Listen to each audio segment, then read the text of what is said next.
오늘 우리에게 주시는 말씀은 마태복음 5장 8절의 말씀입니다. 마태복음 5장 8절의 말씀.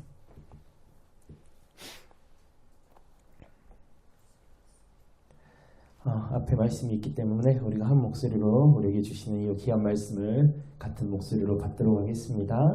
복됩니다. 마음이 깨끗한 사람들이여 그들은 하나님을 뵐 것입니다.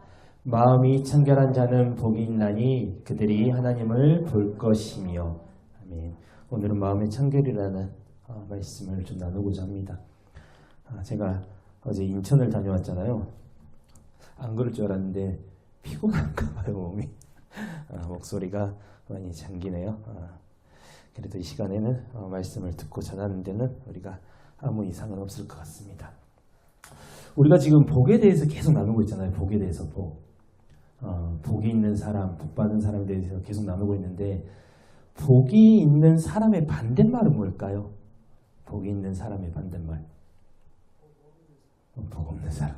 그럼 복 받은 사람의 반대말은? 복 안 받은 사람? 복 받지 못한 사람? 복이라고 하는 것은요, 앞에 있는 것처럼 바라크라고 그러죠. 우리가 알잖아요, 바라크. 근데 옆에 있는 이제 언약이란 단어, 베리트란 단어와 어근이 같아요. 이게 무슨 말이냐면요, 복과 언약은 같은 말이란 거예요. 그리고 언약을 통해서만 복이 우리에게 성취가 된다는 말씀이에요. 그러니까 우리가 배웠잖아요. 히브리어는 그냥 쓰여지지 않았거든요. 하나님께서 이 언어를 쓰시고 이 언어로 성경을 기록하게 하신 이유는요, 이 언어 안에 숨어있는 하나님의 마음이 있기 때문에 그래요. 그래서 우리가 이제 복이라는 이제 단어의 그 관점을 좀 바꿨으면 좋겠는데, 복은 그냥 우리가 구한다고 해서 얻어지는 게 아니라 언약에 충실할 때 복이 우리에게 오는 거거든요. 성경이 말하는 복은요, 단순한 행운, 우리가 뭐 생각하는 그런 것처럼 단순한 행운이나 우리가 뭐 처해 있는 형편이나 상황의 나아짐을 말하는 게 복이 아니거든요. 성경에서 말하는 복은 하나님과의 관계를 말하는 거예요. 관계. 그러니까 하나님과의 올바른 관계에 있는 사람은 복이 있는 사람이라고 성경에서 말하는 거고요. 하나님과의 관계가 틀어져 버린 사람은 성경에서 저주받은 사람이라고 말하는 거예요. 그러니까 복이 있다 없다의 관점이 아니라 하나님과 관계가 있냐 없냐의 관점으로 우리가 복을 봐야 되는 거죠. 그래서 복이 있다의 반대는 단순히 조금 덜한 상태, 복이 없다라고 말할 수가 없고, 하나님과 단절된 상태, 하나님과 관계가 끊어진 상태를 말하는 거예요. 우리가 하나님 앞에 설 때 우리는 딱 두 종류밖에 없습니다. 천국 가는 자, 지옥 가는 자. 그리고 하나님 앞에 설 때 우리는 생명 안에 있는 자, 아니면 저주 안에 있는 자, 죽음 안에 있는 자.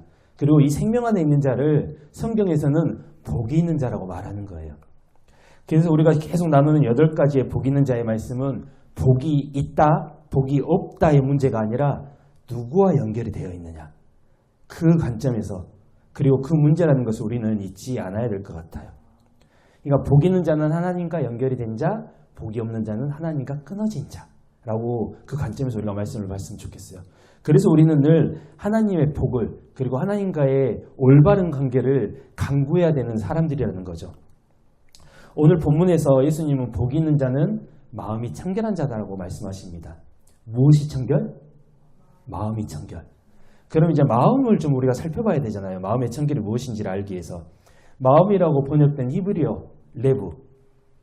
레부는 구약 성경에서요 576번이 사용됩니다. 그리고 신약으로 넘어오면 헬라어 카리디아가 이제 마음이라는 단어인데 155번이 사용이 됐어요. 엄청난 많은 숫자예요. 하나님은 왜 이렇게 우리의 마음에 관심이 많으실까? 이게 해결이 돼야지 마음이 청결한 자가 해결이 되거든요. 잠언전도서는 이 레부란 단어를 지혜, 지식, 명철로도 사용을 해요. 잠언전도서의 저자가 누구죠? 솔로몬이잖아요. 솔로몬은 이 지혜가 머리가 아닌 마음이라는 걸 알고 있었다고요. 마음이라는 걸. 우리는 보통 지혜 그러면은 우리가 기도할 때 하나님 우리에게 지혜를 주십시오 그러면 이 지혜의 관점은 어디냐면은 주로 머리예요. 근데 솔로몬은 이 지혜는 머리가 아니라 마음이라는 걸 알고 있었다고요. 그래서 잠언 전도서 쓸 때 이 마음이란 단어의 레부란 단어를 지혜란 단어로 끌어와서 쓰는 거라고요. 그리고 사무엘하, 열왕기하, 시편 그리고 에레미야를 보면은 이 레브란 단어가 우리 가슴 안에서 뛰고 있는 심장이라는 단어로 사용이 돼요. 이게 무슨 말이냐? 마음은 우리의 생명과 직결이라는 거예요. 생명. 이 마음은 예수, 지혜, 그리고 생명과 직결이 된다는 거죠. 그렇기 때문에 하나님은 우리의 마음에 관심이 많으신 거예요. 우리 마음을 감시해서 애가 지금 잘 살고 있나 못 살고 있나 막 감시하려고 우리의 마음을 보고 계시는 게 아니라 우리에게 주신 생명, 예수 그리스도가 우리 안에서 여전히 잘 살아 계시는지를 늘 주의 깊게 보고 계시는 거라고요. 이게 우리의 생명과 관련이 있기 때문에. 자, 한번 4장 23절을 좀 보겠습니다.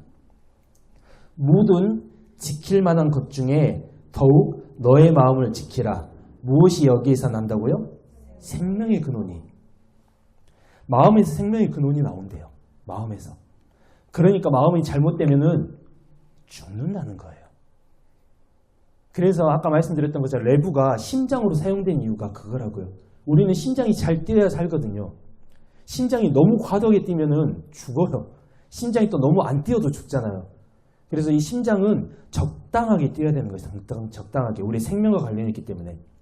마음이 생명에 닿아 있어야 살아있는 거지 마음이 엉뚱한 곳에 가 있으면은 죽는다는 거예요. 그래서 예수님은 마음의 청결함을 말씀하시는 거죠. 우리의 생명과 관련이 있기 때문에. 그런데 여기에 문제가 하나 발견합니다. 에레미야 17장 9절의 말씀. 주께서 또 말씀하신다. 보라, 사람의 마음은 세상의 모든 것들보다, 세상의 어떤 것들보다 더욱 거짓되고 심히 썩었다. 누군지 사람의 마음속을 알 수 있으랴. 성경이 이렇게 우리에게 선언을 하십니다. 뭐라고요? 인간의 마음은 세상 어떤 것보다 가장 더러운 것이라고 우리에게 말씀하고 있다고요. 마음이 청결해야지 살아있는 자잖아요. 마음이 청결해야지. 근데 모든 인간은 다 죽었다고 이제 말씀은 선포를 하는 거예요. 그래서 사도 바울이 에베소서 2장 1절에 또 이렇게 말을 하죠. 그는 허물과 죄로 죽었던 너희를 살리셨도다. 우리는 허물과 죄로 죽었다라고 사도 바울이 선포해요. 근데 사도 바울은 죽음에서 끝나지 않았다고 말해요. 뭐라고 해요? 우리를 살리셨다라고 말씀하신다고. 누가? 예수 그리스도가. 그러니까 오늘의 본문도 우리에게 우리의 마음을 청결하게 하라고 말씀하시는 게 아니라 예수님께서는 무엇을 말씀하고 싶으셨냐면요. 얘들아 너희는 스스로 청결할 수 없어. 하지만 나에게 붙어 있다면, 나에게 의존한다면 너희의 마음을 청결하게 하는 것은 나라고 예수님께서 말씀하시는 거예요. 그래서 그 마음에 청결을 얻게 되고 다시 생명을 얻을 수 있다고 말씀하시는 거라고요. 이게 바로 복음 아닌가요? 죽을 자가 아니라 이미 죽었던 자가 그분으로 살아나는 것. 이게 복음이라고요. 그래서 우리는 다른 복이 아닌 이 복음을 추구하는 자들이잖아요. 이제 마음을 살펴봤으니까 마음 다음에 이제 딸려오는 단어 청결을 좀 살펴보고 싶어요. 또 다시 문제. 청결의 반대말이 뭐죠? 청결의 반대말. 불결. 우리는 늘 이런 관점으로 해요. 여러분들의 이해를 돕기 위해서 제가 사진을 보여드리고 싶습니다. 그럼 이 사진에서 청결한 거를 좀 골라보시기 바라요. 청결한 거. 자, 청결, 불결. 사진을 전체적으로 보세요. 청결, 불결. 화장실에 밥상이 차려져 있잖아요. 자, 이거는 청결, 불결. 우리가 늘 먹는 식탁에 차려지는 밥상. 자, 이거는 청결, 불결. 길거리에 차려지는 밥상. 뭐 먹을 수도 있겠죠. 근데 우리의 관점으로 봤을 때 이거는 청결, 불결. 예수님 당시 유대인들도 이렇게 보여지는 청결에 매우 민감했던 사람들이에요. 그러니까 외출했다 집에 오면 손을 씻고 음식을 먹기 전에도 반드시 손을 씻던 사람들이죠. 이것은 유대 장로들의 전통이에요. 전통. 그런데 어느 날 예수님의 제자들이 음식을 먹을 때 손을 안 씻었어요. 그러니까 이 바리새인들이 예수님을 비난하잖아요. 왜 당신의 제자들은 음식을 먹을 때 손을 씻지 않습니까? 왜 장로들의 전통을 따르지 않습니까? 라고 말해요. 그러니까 예수님께서 이렇게 말씀하시죠. 여기 있다. 입으로 들어가는 음식이 사람을 더럽히는 것이 결코 아니라 입에서 나오는 말이 사람을 더럽힌다라고 예수님께서 그들한테 대답을 해주시는 거예요. 그러니까 의식상 행하는 청결이 하나님 나라에 들어간 조건이 아니라 너희의 거실의 깨끗함이 아니라 마음의 깨끗함이 중요하다고 예수님께서 말씀하십니다. 그리고 속은 이렇게 시커멓고 겉만 번지르는 사람들을 향해서 예수님께서 뭐라고 하시냐면은 회칠한 무덤 같은 사람이라고 말씀하시는 거예요. 회칠한 무덤은 뭐냐면요. 이스라엘은 무덤이 사람들의 눈에 띌 만한 곳에 있잖아요. 그리고 이스라엘의 무덤은 대부분이 돌무덤이잖아요. 근데 그 돌은 우리가 알고 있는 그런 바위가 아니라 대부분이 석회로 이루어진 무덤이다 보니까 시간이 지나면은 이 석회가 빛이 바래지거든요. 그래서 이스라엘에는 1년에 한 번씩 석회를 다시 바르는 작업을 한대요, 무덤에. 그러니까 이 회칠의 회가 석회회예요. 그 칠은 우리가 알고 있는 페인트 같은. 그러니까 이 무덤을 원래대로 이제 돌이키는 게 아니라 겉만 보기에 좋게 바르는 거. 그리고 이게 석회다 보니까 시간이 지나면은 석회에 이렇게 금이 가거든요. 이렇게. 그래서 이 금이 안 보이게끔 회칠을 하는 거, 회칠. 그러니까 예수님께서 이들에게 회칠한 무덤이라고 말씀하셨던 이유는 뭐냐면은 속은 그대로인데 겉만 바뀌는 거에 대해서 말씀하시는 거라고요. 그러니까 바리새인들은 예수님의 말씀을 듣고도 이 속은 절대 바뀌지 않아요. 예수님을 죽어라 쫓아다니지, 죽어라고. 하지만 이들의 마음이 변하지 않는 걸 보고 예수님께서는 바리새인들을 향해서 이 회칠한 무덤 같은 자라고 말씀하시는 겁니다. 왜 그렇게 말씀하셨냐? 잠언 22장 11절의 말씀을 보면은 이런 말씀이 있어요. 마음의 정결을 사모하는 자의 입술에는 덕이 있으므로 임금이 그의 친구가 된다는 말씀이 있습니다. 예수님에 대해서 배우고 있는 사람, 예수님에 대해서 우리도 계속 배우는 사람이잖아요. 이렇게 배우는 사람들은요, 부주의한 행동, 그리고 사람들을 불쾌하게 하는 무례한 말, 그리고 조잡한 생각을 멀리 하려는 경향이 있어요. 그리스도께서 사람의 마음 가운데 계시기 때문에 말과 생각과 행동이 순결하고 고상하게 변화가 되어져 가거든요. 코람데오란 말 하시죠. 코람데오. 하나님 앞에서. 예수와 동행하는 사람의 삶의 모습이 아름다울 수밖에 없게 된다고요. 근데 이게 우리는 사람들을 향해서는 우리가 이런 모습을 감출 수가 있는데 우리의 마음을 바라보신 하나님은 우리가 사람들을 향해서 하는 선한 행동과 이런 선행들의 마음의 동기를 늘 바라보고 계시거든요. 바리새인들은 우리보다 더 사람들에게 선행을 더 많이 했던 사람들이에요. 바리새인은 누군가를 돕기 위해서 금식을 했던 사람들이잖아요. 근데 그들의 동기가 온전하지 못함을 아시기 때문에 그들의 이 선행을 인정하지 않으셨다고요. 우리도 교회 안에서 지금 많은 선행들을 행하고 있거든요. 근데 이 선행을 행하는 우리의 마음의 동기를 우리가 좀 살펴봤으면 좋겠어요. 우리는 어떤 마음으로 선행을 행하는지. 왜? 이 행동보다는 이걸 행하는 동기, 마음의 동기를 하나님께서는 좀 살펴보시기 때문에. 그래서 우리가 제가 선한 행동, 이 선행을 반대하는 사람이 아닌데 그냥 의식적으로 꼭 바리새인들처럼 안 했으면 좋겠다고. 이거는 하나님께 인정을 받지 못하는 선행이기 때문에 땅에 벌어지는 것들이잖아요. 기껏 했는데도 불구하고. 그래서 우리가 이런 것들을 행할 때도 우리의 마음의 동기를 우리 스스로도 좀 살펴봤으면 좋겠어요.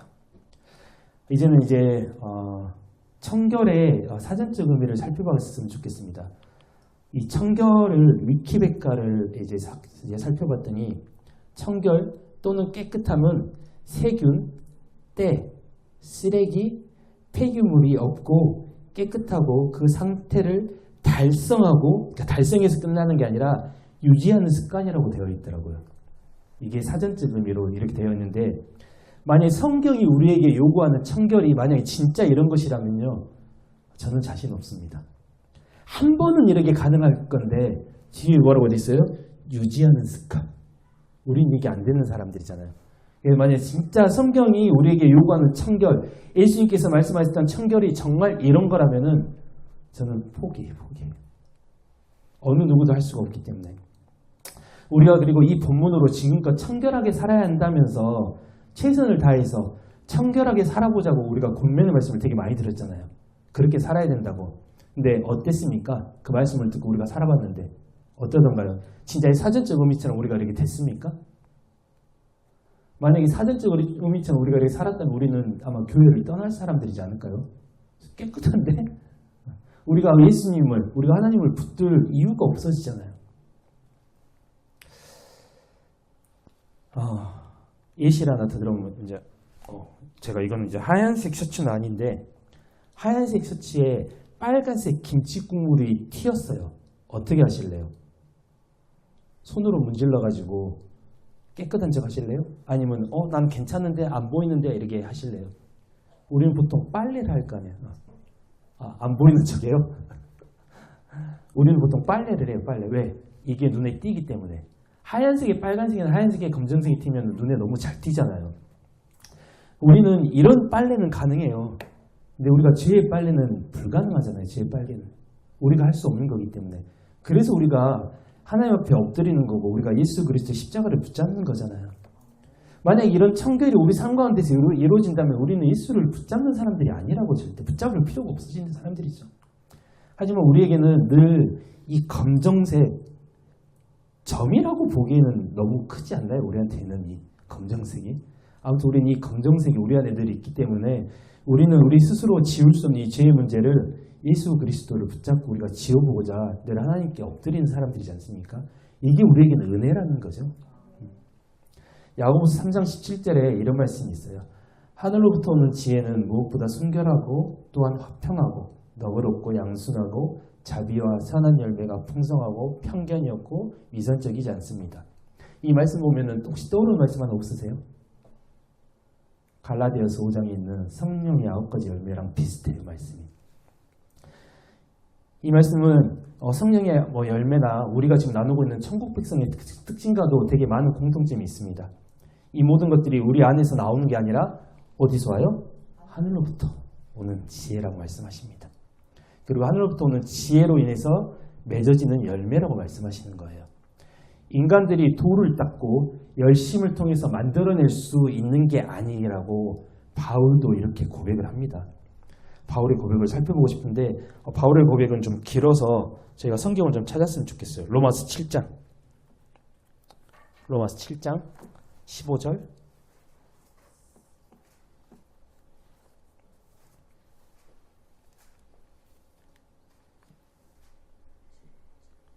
저기 뒤에 쉬운 말 성경 하나 있는데 로마서 7장 15절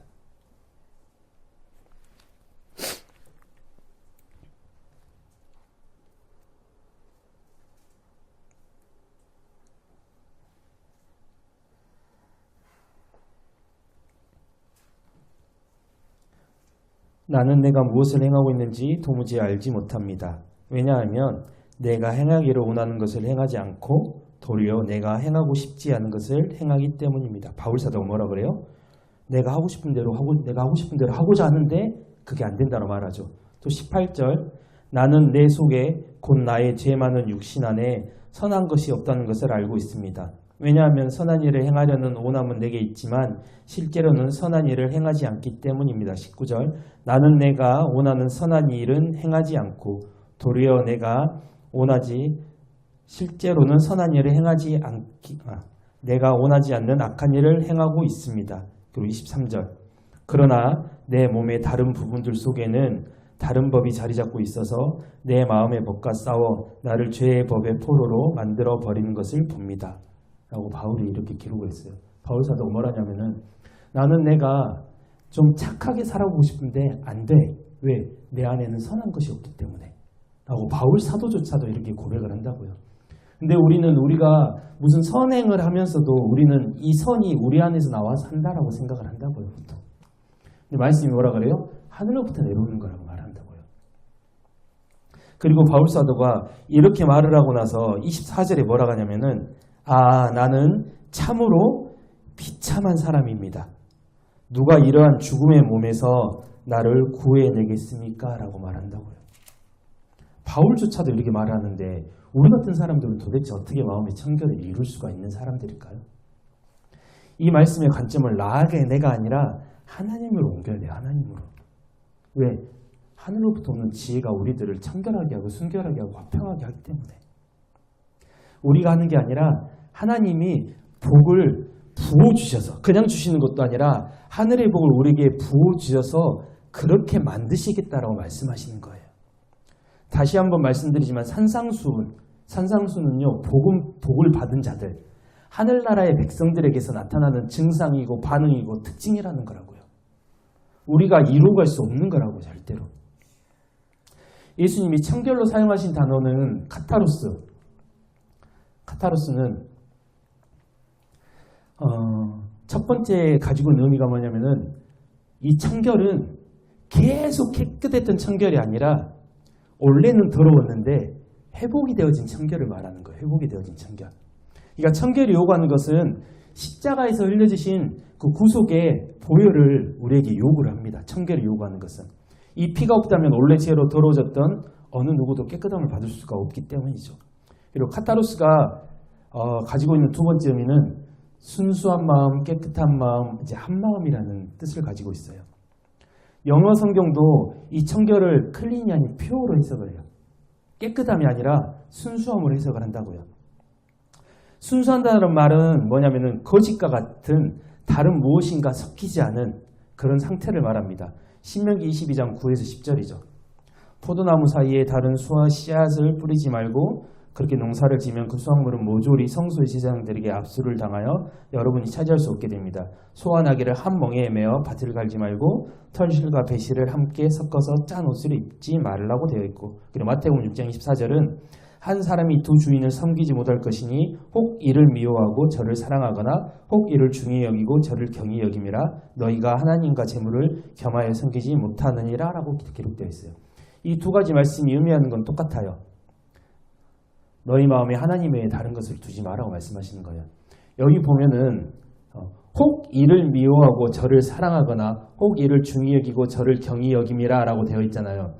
여기에 이를 미워하고에 재물이 들어가고 저를 사랑하고에 하나님이 들어가면 상관이 없을 것 같은데 우리는 반대. 하나님을 미워하고 재물을 사랑하고 재물을 중히 여기고 하나님을 경히 여기는 게 우리잖아요. 그래서 하나님은 우리의 마음을 너무 잘 아시기 때문에 너희 마음 안에 두 가지 마음을 품지 마라고 말씀하시는 거라고요. 마음이 청결한 자는요, 두 마음을 품지 않는 사람이라고요. 근데 이게 되나요? 안 되잖아요, 이것도. 마음의 청결이 두 마음을 품지 않고 딱 하나만 바라는 것이라면은 가장 중요한 건 집중이라고 생각을 해요, 집중. 혹시 경주마들이 경기하는 거 보셨습니까, 혹시? 경마? 저도 TV로 봤는데, 경주마들한테는 이런 차 한 대를 눈에 씌우잖아요, 차 한 대. 차 한 대를 씌우는 이유가 뭐냐면은 이들이 좌우를 안 쳐다보고 오로지 앞에 있는 결승선만을 보고 뛰게끔 차 한 대를 씌우는 거라고요. 마음의 청결은 우리 마음에 차 한 대를 씌우는 거예요. 차 한 대. 하나님만을 바라볼 수 있도록. 근데 이것도 우리 마음으로 할 수가 없는 거예요. 오직 예수로만 가능합니다. 그래서 성경은 늘 계속 우리에게 요청하시는 게 뭐냐면은 오직 예수를 요청하는 거라고 우리에게. 우리가 할 수 있는 게 아무것도 없기 때문에. 마음의 청결은 그분이 먼저 맺어주신 사랑에 대한 우리의 순종을 의미하거든요. 마음의 청결은. 마음이 청결한 자는 사라지고 없어질 세상의 것이 아니라 오래도록 가장 좋은도 아니고 가장 좋을 하나님 한 분만을 향해서 온 마음으로 집중하는 사람이에요. 내 마음에 차 한 대를 씌우고. 그런데 우리는 아직도 너무 많은 것을 바라보고 사는 사람들이에요. 그리고 바라보면서 끝나지 않아요, 우리는. 진짜 바라봐야 될 그분한테 우리가 바라보는 것들을 요구하면서 많은 것들을 여전히 원하고 살아가는 게 현재 우리의 모습이잖아요. 예를 들어볼까요? 좋은 집, 멋진 외모, 많은 돈, 높은 권력 등등등등등등.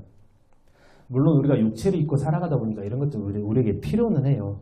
근데 이게 필요한 것이지 우리 인생의 전부는 아닌데 우리가 어느 날부터 이게 우리의 인생의 전부인 것처럼 바뀌어버렸어요. 물론 이런 게 우리에게 필요하기 때문에 하나님은 우리가 이런 걸 요구했을 때 들어주시는 분은 맞는데 우리가 기도라는 것을 오해하면서 이런 것들을 하나님께 요구하고 산다고 요구. 우리는 이런 것을 하나님께 요구할 권리가 없는 사람들이거든요. 하나님이 주시면 주시는 거고 안 주시면 그래도 감사해야 되는 게 우리인데 우린 이거를 기도라는 이름으로 당당하게 하나님께 요구를 한다고요. 근데 기도는 요구가 아니에요. 기도는 엎드림이지. 엎드린 사람이 어떻게 그 주인에게 무엇인가를 요구할 수가 있나요? 근데 우리는 이 기도라는 이름으로 하나님께 자꾸 뭔가를 요구하고 요청하는 사람이 되어버렸더라고요. 다시 말씀드리지만 기도는 엎드림이에요. 엎드림. 하나님을 향해서 뻔뻔하게 무엇인가를 요구하는 게 기도가 아니라고요. 말씀드렸다시피 우리 삶에 이런 게 필요하다면은 하나님은 이런 것들까지도 우리에게 허락하신다고요. 근데 문제는 이러한 것들이 우리를 하나님에게서 멀어지게 만드는 도구로 사용이 되어집니다. 이런 거 많이 하죠. 하나님 이 돈만 주시면은 제가 정말 하나님께 충성을 다하겠습니다. 하나님 이 자리를 제가 올라갈 수만 있다면 제가 올라가서 하나님께 모든 영광을 올려드리겠습니다라고 이렇게 기도하는 사람을 저는 봤어요. 근데 문제가 뭐냐면은 이 기도가 들어지니까 하나님을 떠나고요. 이 기도가 안 들어지니까 하나님을 원망하고 떠나더라고요. 그러니까 들어줘도 떠나 안 들어줘도 떠나. 이게 우리의 본 모습이라고요. 마음의 청결을 얻은 자는요. 이 세상에 어떤 것보다 하나님을 가장 소중하게 생각하는 사람이에요. 그래서 우리는 아직 어떻게 보면 마음의 청결을 아직은 소유하지 못한 자일 수도 있어요. 성경은 끊임없이 마음의 중요성에 대해서 계속 말씀하고 있습니다. 마음은 모든 행동과 실천의 시작이 되기 때문이죠. 그래서 모세도 이스라엘 백성들에게 하나님을 사랑하되 어디서부터 사랑하냐면은 마음부터 사랑하라고 되어 있다고요. 이게 그냥 순서가 없이 적어진 게 아니에요. 너희는 먼저 마음을 다해서 하나님을 사랑하고 뜻을 다해서 하나님을 사랑하고 힘을 다해서 하나님을 사랑하라. 이게 순서라고요. 순서. 그리고 바울도 이렇게 말하죠. 사람이 마음으로 믿어 의에 이르고 입으로 시인하여 구원에 이른다고. 바울도 구원의 시작이 마음에서 시작한다고 말을 합니다. 선악과를 먹었던 아담과 하와도 하나님의 말씀을 거역하기로 마음 먹으니까 그 일이 실제로 벌어지는 거잖아요. 가인이 동생 아벨을 죽이고자 마음을 먹으니까 창세기 4장 7절에 하나님께서 이렇게 말씀하십니다. 죄가 너의 문 앞에 마음의 문 앞에 엎드려져 있다고 말해요. 근데 이렇게도 경고하신데도 불구하고 가인이 마음을 먹으니까 어때요? 아벨을 실제로 죽여버리는 거라고요. 이 마음이라는 것은 우리를 살리기도 하고 죽이기도 하는 무서운 것입니다. 창세기 2장을 보면은 하나님이 사람을 흙으로 빚으시잖아요. 그리고 어디에 생기를 불어넣으시죠? 코에 생기를 불어넣으세요. 근데 이 히브리어 아프라는 단어가 다른 또 말을 가지고 있어요. 다른 의미를. 이 가지고 있는 게 코라는 의미를 가지고 있는데 또 다른 의미가 뭐냐면 분노와 화예요. 분노와 화. 그러니까 이 말을 적용하면 뭐냐면요. 하나님의 생명이 인간의 분노에 불어넣어지니까 사람이 살아났다는 이야기라고요. 우리 안에 화와 분노가 하나님의 생명으로 다스려지는 게 살아나는 거예요. 살아나는 거. 그러니까 우리가 보통 화와 분노는 어디서 일어나냐? 마음에서 일어나요. 생각에서 일어나지 않아요. 화와 분노는 마음에서 일어난다고요. 그러니까 이 마음이 하나님의 생기로 다스려지는 게 생명, 살아나는 거라고요. 그래서 하나님이 보시고 다루시는 것은 죄의 결과, 드러나는 죄의 결과가 아니라 하나님의 생명을 걷어내버리는 죄의 근원을 하나님께서는 계속 바라보고 계시는 겁니다. 이렇게까지 해주시는데도 마음에 하나님의 생명을 두기를 거절하는 사람들은 하나님께서 어떻게 하신다고요? 넘어가. 하나님께서 그들을 놓아버리신다고 말씀하세요. 사람들이 자신들의 어디에? 마음에 하나님 모시기를 싫어하기 때문에 하나님께서 그들을 놓아버리신다고 말씀하십니다. 로마서 1장 28절에서 31절도 한 번만 찾아볼게요. 앞에 있으니까. 로마서 1장 28절에서 31절.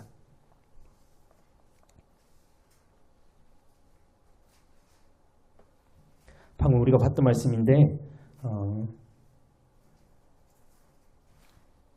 더욱이 사람들이 자신들의 마음에 하나님 모시기를 아주 싫어하므로 하나님께서는 사람들의 그런 타락한 마음을 그대로 내버려 두셔서 그들이 해서는 안 될 못된 짓들을 하도록 놓아주셨습니다. 그 결과를 보십시오. 사람들은 온갖 불의와 악행과 탐욕과 악의로 가득 차 있으며 또한 질투와 살인과 분쟁과 사기와 악독으로 가득 차 버렸습니다. 게다가 그들은 험담을 하고 중상모략을 일삼으며 하나님을 미워하고 건방지게 행동하며 교만을 부리고 자랑을 떠벌리며 악한 일을 꾸미고 부모에게 대듭니다. 또 그들은 분별력이 없고 신의가 없으며 인정도 없고 자비심도 없습니다. 이게 하나님께서 놓아버리시는 결과라고요. 놓아버리시는 결과. 그러니까 하나님께서 놓아버리시면 어떤 일이 벌어지냐? 사사기의 마지막 구절이 벌어지는 거예요. 자기의 속에는 옳은 대로. 그러니까 내가 옳다라고 생각하면 사람을 죽여도 옳게 돼버리는 거라고. 이게 하나님께서 그 인생과 그 마음을 놓아버리시는 결과가 되어버리는 거죠. 우리가 오늘 이렇게 버림받지 않고 하나님을 찾고 예배할 수 있다는 게 얼마나 큰 은혜인지 우리는 알아야 되는 거예요. 우리에게 예배가 얼마나 중요한지도 알아야 됩니다. 오늘 우리에게 말씀과 예배를 허락하신 이유가 무엇일까요? 신명기 30장 6절에 보면은 이런 말씀이 있습니다. 주께서 친히 여러분과 여러분 후손에 어디에 할례? 마음의 할례를 베풀어 주셔서 여러분이 온 마음과 온 영혼으로 하나님을 사랑하면서 살도록 해 주실 것입니다. 우리에게 예배를 허락하신 이유는요. 하나님께서 이스라엘 백성들을 광야로 내보내신 이유랑 똑같아요. 마음의 할례를 받고 하나님을 온 마음을 다해서 하나님을 사랑하도록 배우도록. 하나님을 오해하는 사람들이 이렇게 말을 해요. 율법을 애고하기 때문에 율법은 우리를 억제는 거라고 생각하는데 하나님께서 우리에게 율법을 주신 이유는 하나예요. 우리를 위해서 주셨거든요. 그러니까 하나님께서 시내산에 있었던 백성들에게 율법을 주시잖아요. 그러시면서 뭐라고 하시냐면은 너희가 이제 그 땅으로 들어갈 건데 라고 말씀하신다고요. 그러니까 너희가 그 땅으로 들어가면은 이 법으로 살아야 된다고 말씀하시는 거예요. 안 그러면 너희가 죽는다고 말씀하시니까. 그러니까 율법을 이스라엘에게 주셨던 첫 번째 목적은 이스라엘 백성을 살리시기 위해서 주셨다고요. 우리에게 오늘 예배를 허락하신 이유도 똑같아요. 우리를 괴롭히게 하시기 위해서 주신 게 아니라고요. 이 빨간 날 쉬어야 되는데 모시고 예배를 우리에게 주신 이유가 뭐냐면은 이 예배를 통해서 우리가 마음의 할례를 받아서 하나님을 온 마음 다해서 사랑함으로 그분을 알게 하시기 위해서 우리에게 예배를 허락하신 거라고요. 그러니까 예배도 우리를 귀찮고 우리를 힘들게 하려고 주신 게 아니라 우리를 살리시고 우리를 위해서 주셨다고요. 예배조차도. 그래서 예배는요. 하나님을 알아가는 거고 하나님을 알므로 우리가 생명을 누리는 예배이기 때문에 이 예배의 주인은요. 이 예배의 주인공은 하나님 외에 어떤 것도 들어와서는 안 돼요. 절대로. 예를 들어볼까요? 정치인들 왔다고 그들 일어나서 인사시키고 박수를 치게 합니다. 예배 중에. 치가 떨려요. 그리고 하나님의 말씀을 세상의 노래 곡조로 대신해요. 정말 치가 떨려요. 그리고 하나님의 말씀보다 이 현장에 나와 있는 높은 권력자들의 비위를 맞추기 위해서 말씀보다 그들에게 주는 말에 더 많이 집중을 한다고요. 저는 이걸 봤잖아요. 이런 예배는 중단되어야 되거든요. 제발 깨달았으면 좋겠어요. 예배가 무엇인지 그리고 예배의 주인이 누구이신지를 정확하게 깨달은다면 절대 그럴 수 없을 거라고 생각을 해요. 그래서 우리 예배는 하나님만으로만 드려지는 그런 예배가 되어야 된다고요. 그런 게 정해야 된다면 예배 다 마치고 하라고요. 하나님께 모든 영광 올려드리고 우리의 교제의 시간을 통해서 하라고요. 제발. 레위기를 살펴봤으면 좋겠어요. 레위기에 기록된 짐승으로 드리는 제사 있죠. 제사. 죄인은 자신을 대신해서 죽을 소나 양이나 염소를 끄집어 오잖아요. 그리고 그 짐승들에게 안수를 합니다. 안수를 하면 그때부터 이 짐승은 짐승이 아니라 제물로 변환이 되는 거예요. 그리고 이 안수가 끝나면은 이 제물을 잡는 게 누구냐면은 끄집어왔던 사람이 잡아야 된다고요. 자, 이제 짐승이 이제 제물이 왔어요. 이제 한 번에 죽여야지 둘 다 고통이 없을 건데 칼을 이마에 대고 이렇게 망치로 딱 했는데 안 죽어요. 눈이 터지고 귀가 터지고 입이 터지고 그러면 어떻게 되냐면 피가 막 나는데 이 짐승이 안 죽으려고 막 날뛰어. 그래서 제사는요 아름답지 않아요. 절대. 제사는 피의 제사예요. 피가 막 난리 나는 제사라고요. 그러면은 하나님께서 이 제사를 이스라엘 백성들에게 요구하신 이유는 무엇일까요? 힘들게 하려고? 아니에요. 이 제사를 통해서 깨달으라고. 원래는 이렇게 죽어야 되는 게 너야. 하지만 이 제물이 너를 대신해서 죽는 것을 깨달으라고 제사를 허락하신 거라고요. 우리가 하나님께 드리는 예배도 똑같아요. 우리가 이렇게 죽어야 되는 우리지만 예수 그리스도의 십자가, 그 십자가 우리를 살리셨다는 걸 깨달으라고 우리에게 예배를 허락하셨고 우리에게 제사를 허락하셨습니다. 나를 대신한 짐승의 죽음을 희생으로 배웠던 이스라엘처럼 우리도 예수님의 십자가가 바로 이런 제사라는 것을 우리도 배워야 됩니다. 우리가 십자가를 바라볼 때 저 짐승처럼 내가 죽었어야 되는데 예수님께서 나를 십자가로 나를 살리셨구나를 깨닫지 못한다면 어쩌면 우리는 아직은 마음의 청결함을 얻지 못한 사람일 수도 있어요. 십자가를 바라봄으로 예수님을 바라볼 수 있는 우리이기를 원합니다. 요한복음 14장 9절에 보면은 예수님께서 이렇게 말씀하시죠. 나를 본 자는 누구를 보았다? 아버지를 보았다. 그러니까 예수님을 본 사람은 하나님을 본 사람이에요. 하나님을 본다는 것은 실제로는 불가능합니다. 하지만 우리가 하나님을 볼 수 있는 방법을 예수 그리스도께서 열어놓으셨다. 무엇을 통해서? 십자가를 통해서. 그래서 십자가를 통한 청결로 예수 그리스도를 보라고 우리에게 말씀하십니다. 그리고 우리는 삶을 단순하게 만들어서 예수 그리스도를 주목할 수 있습니다. 우리는 인생을 살면서 정말 수천 가지의 선택 앞에 서지 않나요? 정말 수천 가지의 선택 앞에? 그런데 혹시 아세요? 우리가 했던 이 많은 선택 중에 우리의 생명과 직결되는 건 별로 없다는 거. 그러니까 우리는 정말 쓸데없는 거의 선택 앞에서 우리는 너무 많은 고민을 하고 있어요.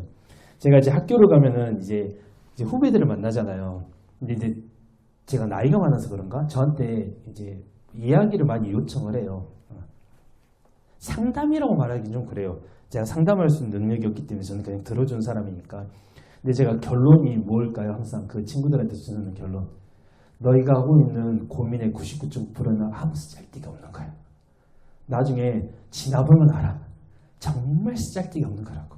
너희가 고민을 해도 그 일은 오고 고민을 하지 않아도 와. 하지만 나중에 지나오잖아. 너희가 무엇인가를 신경 쓰지 않았어도 그 일은 지나가. 라고 제가 주로 이렇게 말을 해주거든요. 제 인생의 결론이기 때문에 그래요. 근데 우리도 지금 똑같아요. 쓸데없는 이 수많은 선택지 앞에서 우리는 막 골머리를 써요. 골머리를. 우리 생명과도 별로 관련이 없는 것들인데. 근데 우리가 이 수많은 선택의 문항들을 포기하는 것을 만약에 선택한다면은 우리의 삶은 지극히 심플해질 거라고 저는 생각을 하거든요. 그 심플은 그리고 우리를 그리스도께 집중할 수 있도록 우리를 안내해 줄 거고요. 오늘 본문에서 말하는 하나님을 본다는 것은 눈으로 직접 본다는 말씀이 아니에요. 하나님을 알게 되었다. 하나님을 체험하게 되었다. 그리고 하나님을 인격적으로 만나게 되었다라는 그 말이라고요. 욥기 42장 5절과 6절을 보면은 말씀이 있습니다. 욥이 이렇게 말을 해요. 모든 일을 다 지내고 나서 욥이 고백하라는 거잖아요. 지금까지 저는 귀로만 주님께 대하여 들어왔지만 이제는 제 눈으로 직접 주님을 뵙고 있습니다. 그러므로 저는 여태 제가 말한 모든 말들을 심히 부끄럽게 여기며 스스로를 경멸하면서 티끌과 잿더미 가운데 앉아 회개합니다라고 욥이 고백을 해요. 욥이 하나님을 몰랐던 사람이에요? 아니요. 욥은 하나님을 너무 잘 알았던 사람이에요. 근데 욥이 뭐라고 해요? 이제 내가 주님을 직접 뵌다라고 말해요. 그리고 내가 지금까지 했던 모든 것들이 다 부끄럽습니다라고 고백을 한다고요. 하나님을 본 사람의 고백은 이런 고백이에요. 하나님을 본 사람은 그분의 빛에 내가 비춰지기 때문에 내 안에 있는 죄가 다 드러나 버려요. 그래서 우리는 욥과 같은 고백을 하는 사람이 하나님을 진짜 보는 사람은 욥이 하나님을 진짜 알게 되니까 자기가 심령이 가난해지고 애통함으로 온유해지고 나를 채우시는 그 의를 갈망하게 됨으로써 자신을 유혹했던 친구들을 궁혈한 눈으로 바라보게 되니까 그의 마음이 청결해져서 이제 내가 진짜 하나님을 보게 됩니다라고 고백을 한다고요. 세상은 마음을 비워야 된다고 우리에게 말을 합니다. 보통. 그런데 우리는 마음을 비우는 사람들이 아니라 마음을 말씀이신 그 예수로 가득 채워서 다른 것들이 들어올 틈을 주지 않는 그렇게 우리 마음을 만드는 사람들이에요. 우리가 만약 마음을 잘 비워냈는데 그 비워진 틈에 사탄이 들어오면 그때는 어떻게 될까요? 그 말씀이 마태복음에 기록이 되어 있어요. 더러운 귀신은 사람에게 깃들어 있다가 나오게 되면 물 없는 광야를 돌아다니며 쉴 것을 찾아 헤맨다고. 그러다가 찾지 못하면 어때요? 다시 들어가. 다시 들어가는데 혼자 들어가요? 아니요. 더 악한 귀신 7을 데리고 들어간다. 우리는 말씀으로 우리를 채우는 사람들이지 우리 안에 있는 것들을 비워내는 사람들이 아니라고요. 비워내는 것도 중요하죠. 근데 비워내는 것보다 더 중요한 거는 무엇으로 우리 안을 채우느냐예요. 채우느냐.